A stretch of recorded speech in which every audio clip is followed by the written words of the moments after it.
Kemudian setelah itu Allah sebutkan nasihat Luqman kepada putranya.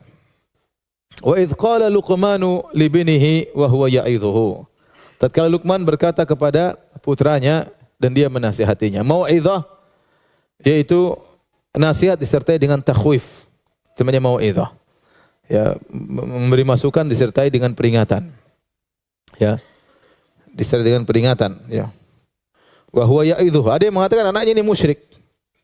Ada yang mengatakan anaknya musyrik, ada yang mengatakan Luqman ini istrinya juga musyrik. Ya. Tapi Luqman kemudian mendakwahi mereka, akhirnya mereka masuk Islam. Wa huwa ya'idhuhu, dan Luqman menasihati putranya, ya bunayya la tusyrik billah. Wahai putraku, la tusyrik billah, jangan kau berbuat kesyirikan. Inna syirka la dzulmun azim. Sungguhnya syirik adalah kezaliman yang sangat agung, ya. Di sini Luqman membuka nasihatnya dengan berkata, ya bunayya, wahai putraku. Ini kita orang tua harus ingat, ya. Kalau kita panggil anak kita dengan kata yang terbaik, ya. Bahkan Luqman tidak berkata ya ibni, tapi ya bunayya. Bunayya itu tasghir dalam bahasa Arab, itu menunjukkan kasih sayang, ya. Kata-kata yang menunjukkan kasih sayang luar biasa dari seorang ayah kepada anaknya, ya. Bahkan jika anaknya kafir seperti kata Nuh alaihissalam, ya bunayya irkam ma'ana. Nuh berkata kepada putranya yang kafir, yang membangkang bapaknya, yang menghalangi dakwah bapaknya, ya, yang bergabung sama orang kafir, itu pun Nabi Nuh berkata, ya bunayya, wahai putraku. Ya. Dia tidak mengatakan, hei Bahlul, hei, belum tobat juga, sebentar lagi mampus, sebentar lagi enggak. Dia tetap mengatakan ya bunayya, ya. Nah, kita kadang-kadang emosi, kita enggak panggil dengan putraku, kita panggil namanya terkadang, ya. Terkadang kata-kata yang tidak pantas didengar oleh anak-anak, ya. Maka tetap kita jaga. Ingat, para ulama mengatakan anaknya ini musyrik. Anaknya siapa? Luqman. Ya, sama seperti Nuh berkata kepada putranya, ya bunayya, wahai putraku, wahai ananda, ya, ya. Wahai buah hatiku, ya, seperti itulah. Bagaimana kalau anak kita tidak musyrik? Hanya sekedar suka main game online. Ini tidak syirik tapi menjengkelkan. Kita panggil baik, ngobrol baik-baik sama dia, putraku ini gini. Kamu mau besar gimana? Main game terus kerjanya, ya. Yang nonton YouTube yang dinonton kayak begini, ya. Ngomong baik-baik, ya. Tapi intinya anak-anak harus sadar bahwasanya kita nasihat itu karena sayang. Kita khawatir tentang masa depannya, ya. Bukan untuk kita sudah jadi orang, ya. Anak-anak belum tahu bagaimana mereka di kemudian hari. Baik, kita ingatkan bahwasanya kita nasihat ini demi engkau di masa depan, ya. Bahwasanya kita sayang sama dia. Maka gunakan kata-kata yang menunjukkan kita sayang kepadanya. Ya bunayya, wahai putraku, ya. Ya. Ibu juga demikian, ibu-ibu, ya. Nasihat sama anak pelan-pelan. Jangan dengan kata-kata yang kasar. Abi, anakmu ini, Bi. Anak kita bersama itu. Lahir dari perutmu, wahai istriku. Itu hasil kerja sama kita berdua. Kadang seorang suami marah bilang, ini anakmu tuh ambil. Ibu bilang, anakmu, gimana? Kita bareng-bareng, ya.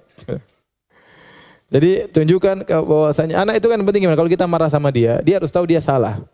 Jangan kita hanya sekedar marah-marah, kita ngomel-ngomel, dia tidak sadar kalau dia salah.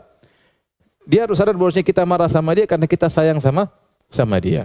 Misalnya dia main HP, kita panggil, nah ini kan nggak bagus. Nah, ngomel bagus. Orang yang main game terus jadi orang main game online tiap hari, kemudian jadi orang berhasil, jadi menteri, ya. Jadi yang lain ya tentu tidak, ya. Kalau dia tahu dari ini tidak baik, ya sudah. Baru kita ambil meskipun dia marah, yang jelas dia tahu bahwasanya kita melarang keburukan darinya, misalnya. Wa huwa ya'idhuhu, dan Luqman terus menasihati anaknya sampai dia pun masuk Islam. Ya bunayya la tusyrik billah, wahai putraku jangan kau berbuat syirik kepada Allah. Ini nasihat yang paling utama. Ya, menanamkan tauhid kepada anak-anak kita. Ya. Ini yang lebih utama daripada yang lainnya. Tauhid, ya. Bahwasanya Allah harus diagungkan.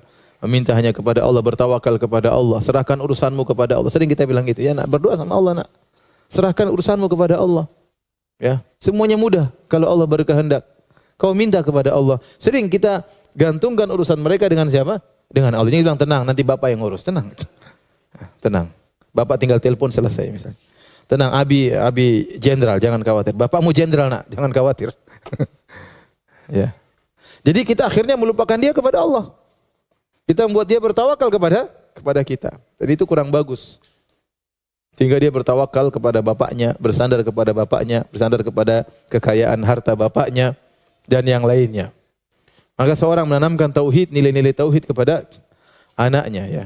Ya, bahwasanya mintalah kepada Allah. Bapak akan membantu. Tapi kau minta kepada Allah. Abi akan usahakan. Tapi kau berdoa kepada Allah Subhanahu wa taala. Ya, sudah minta kepada Allah belum? Ya, sering latih diri dia untuk meminta kepada Allah, untuk bersandar kepada Allah, untuk meyakini bahwasanya tidak mungkin berjalan kecuali dengan izin Allah Subhanahu wa taala. Ingatkan dia tentang ketergantungan kepada selain Allah. Orang-orang ketergantungan kepada mayat-mayat, kepada wali-wali, ya, kepada benda-benda mati, ya, pada para nabi, ini semua kesyirikan. Inna syirka la dzulmun azim, sungguhnya kesyirikan merupakan kezaliman yang besar, ya. Karena adil dalam bahasa Arab, al-adil adalah wad'u syai' fi mawdhi'ihi. Keadilan dalam bahasa Arab maknanya meletakkan sesuatu pada tempatnya. Adapun kesyirikan lawan dari adil zalim. Lawan daripada adil zalim. Adil meletakkan sesuatu pada tempatnya, syirik atau zalim meletakkan sesuatu tidak pada tempatnya. Dan kezaliman yang paling zalim syirik. Kenapa? Karena sangat tidak pada tempatnya. Yang menciptakan alam semesta Allah Subhanahu wa taala, yang menciptakan kamu Allah Subhanahu wa taala, yang menyediakan sarana dan prasarana Allah, yang berikan rizki, berikan kau nafas setiap hari. Bumi yang kau pijak milik Allah, udara yang kau hirup milik Allah Subhanahu wa taala. Allah membuat engkau membuka matamu setiap hari untuk bisa melihat. Ya, kemudian kau berminta kepada makhluk semisalmu atau lebih parah darimu, mayat-mayat yang sudah tidak bisa bergerak. Ya. Atau minta kepada pohon, kepada batu. Maka ini adalah sangat tidak pada tempatnya. Maka disebut dengan kezaliman yang parah. Ya. Maka disebut zulmun azim, kezaliman yang sangat besar. Kenapa? Karena sangat tidak pada tempatnya syirik itu. Ya. Dan tauhid adalah a'dalul adil, keadilan yang paling adil. Meletakkan satu pada tempatnya. Nah, karena Tuhan Allah yang menciptakan kita, yang memudahkan segalanya, harusnya yang kita ibadi hanyalah Allah Subhanahu wa taala.